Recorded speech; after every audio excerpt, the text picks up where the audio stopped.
Hello and welcome.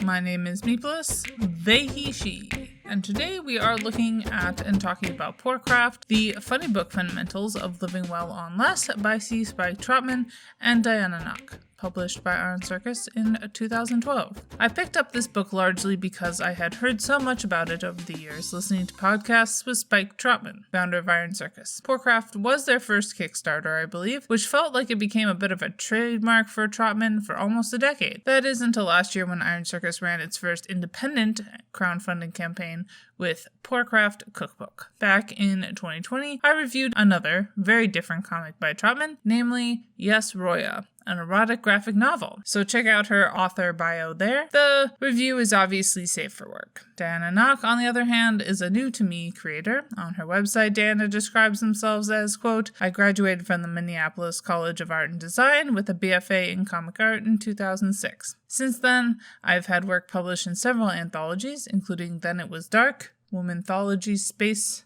Chainmail Bikini, and The Secret Loves of Geek Girls. I've also self-published the first volume of my other webcomic, The Intrepid Girlbot. A few of my favorite things are dinosaurs, cardigans, let's plays, cardboard boxes, chai tea, and Steven Universe. End quote. What kinds of keywords came to mind reading this comic? New poor, budgeting, safety net, debt, and DIY. The summary over on Goodreads is, quote, Poorcraft is the ultimate comic book guide to practical urban and suburban frugality. Whether you're new to independent living, a recent college graduate, or just downshifting to a simpler lifestyle, Poorcraft can help you with everything from finding a home to finding a hobby, dinner to debt relief, education to entertainment. So get ready.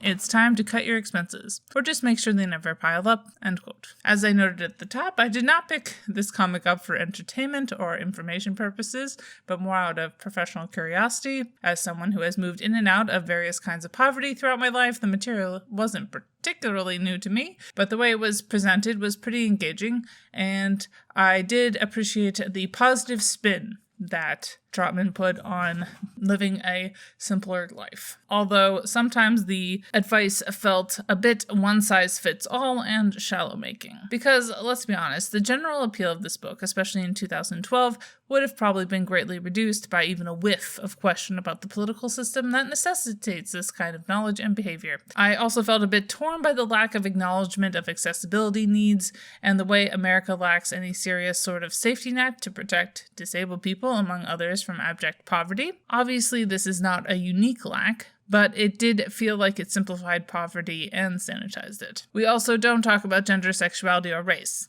at all, for better or worse. So while I didn't find it completely unsatisfactory reading, considering the reason I picked it up, I still felt like rating it above an okay would be a bit disingenuous. Bye y'all, keep reading in organized and capital oppression.